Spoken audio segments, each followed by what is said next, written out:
സ്ത്രീകൾക്ക് എത്ര പ്രായമായാലും പഠിക്കാനുള്ള സൗകര്യമുള്ള കാലമാണ്. വീട്ടിന്റെ ഉള്ളിലിരുന്നിട്ട് തന്നെ ഇസ്ലാമിന്റെ നിയമങ്ങളെ കുറിച്ച് പഠിക്കാൻ സൗകര്യമുള്ള കാലമാണ്. ആ സൗകര്യങ്ങളെല്ലാം കഴിവിന്റെ പരമാവധി ഉമ്മമാർ ഉപയോഗപ്പെടുത്തണം.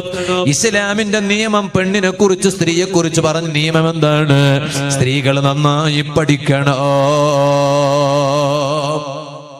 ഹജ്ജിന് പോകുമ്പോൾ, ഉംറക്ക് പോകുമ്പോൾ ഇസ്ലാം പറഞ്ഞു, പെണ്ണിനോടൊരു നിയമം പറഞ്ഞു. എന്താ നിയമം? പെണ്ണ് ശ്രദ്ധിക്കേണ്ടുന്ന ഒരു കാര്യം, സുന്നത്തായ കാര്യം, ഹജ്ജിന് വേണ്ടി ഇഹ്റാമ കെട്ടിയാൽ, ഉംറക്ക് വേണ്ടി ഇഹ്റാമ കെട്ടിയാൽ സ്ത്രീകൾ ശ്രദ്ധിക്കാൻ വേണ്ടി ഇസ്ലാം പറഞ്ഞു, സുന്നത്തായ കാര്യങ്ങൾ പറഞ്ഞ കൂട്ടത്തിൽ പറഞ്ഞു, ഖിലാബുൽ മർഅതി കഫഹാ ബിൽ ഹിന്നായി. അതാ ഒരു സ്ത്രീ ഹജ്ജിന് വേണ്ടിയോ ഉംറക്ക് വേണ്ടിയോ ഇഹ്റാമ കെട്ടിയാൽ അവളുടെ മുങ്കൈ, ആ മുങ്കൈയിനെ മൈലാഞ്ച് കൊണ്ട് ചായം പിടിപ്പിക്കൽ സുന്നത്താണ്. ഇതുപോലെ വമസ്ഹു വജ്ഹിഹാ ബിശൈഇൻ മിൻഹു, ആ സ്ത്രീയുടെ മുഖം മൈലാഞ്ചിയിൽ നിന്ന് വല്ല വസ്തു കൊണ്ട് മുഖത്തെ ഒന്ന് തടവി കൊടുക്കലും സുന്നത്താണ്. എന്തേ കാരണം? അവിടെ കൈ വെളിവാകുന്നു, മുഖം വെളിവാകുന്നു. അപ്പോൾ ആ ശരീരത്തിന്റെ തൊലി അത് വ്യക്തമാകാതിരിക്കാൻ എന്ന് പോലും അതിന് ന്യായം പറഞ്ഞ പണ്ഡിതന്മാരില്ലേ? അവിടെ പെണ്ണ് ഇഹ്റാമ കെട്ടിയ സുന്നത്താണ്. കൈയിനെ മൈലാഞ്ചി ഇടണം, മുഖത്തേക്ക് ആ മൈലാഞ്ചി കൊണ്ട് മുഖത്തേക്ക് തടവി കൊടുക്കണം, അത് സുന്നത്താണ് എന്ന് പോലും മഹാന്മാരായ പണ്ഡിതന്മാർ പറഞ്ഞില്ലേ?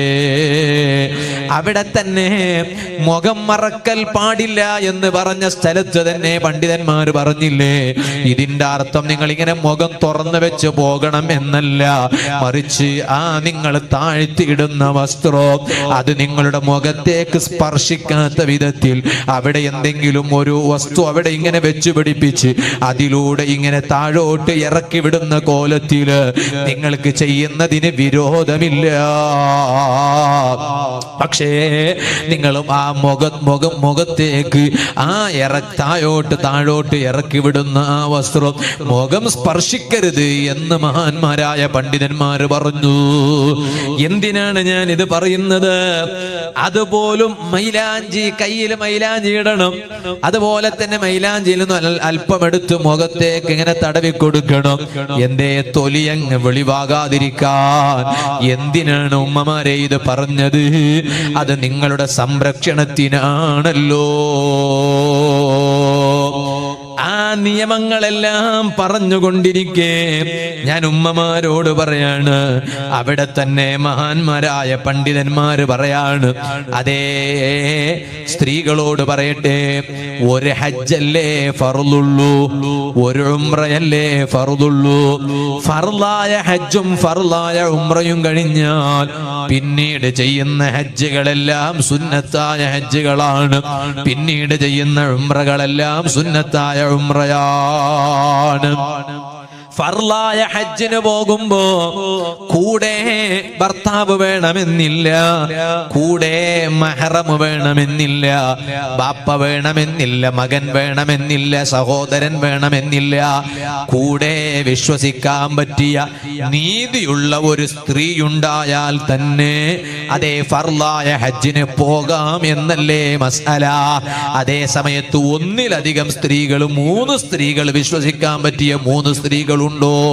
എന്നാൽ ഭർത്താവില്ല എന്ന് പറഞ്ഞ് പോകാതിരിക്കാൻ പാടില്ല, പോകല് നിർബന്ധമാണ്. ബാപ്പ ഇല്ല എന്നും പറഞ്ഞിട്ട് പോകാതിരിക്കാൻ പാടില്ല, നിർബന്ധമാണ്. ഫർളായ ഹജ്ജും ഫർളായ ഉംറയാണെങ്കിൽ അങ്ങനെയാണ് എന്ന് പറഞ്ഞ മഹാന്മാരായ പണ്ഡിതന്മാർ പ്രത്യേകം സ്ത്രീകളോട് പറഞ്ഞില്ലേ, വലൈസ ലഹാ അൽ ഖുറൂജു ലിതതവ്വുഇൻ. സുന്നത്തായ ഹജ്ജിനോ സുന്നത്തായ ഉംറക്കോ, ഹജ്ജ് ഉംറ മാത്രല്ല സുന്നത്തായ ഏതൊരു യാത്രയിലാണെങ്കിലോ അത് ഖബർ സിയാറത്ത് വരെ അതിൽ പെട്ടു എന്ന് മഹാന്മാര് പറഞ്ഞില്ലേ? അങ്ങനെ പോകുമ്പോൾ വലൗ മഅനിസാഇൻ കസീറ, കുറേ സ്ത്രീകൾ കൂടെയുണ്ട് എന്ന് വെച്ച് മാത്രം നിങ്ങൾ ആ സുന്നത്തായ യാത്ര പോകാൻ പാടില്ല.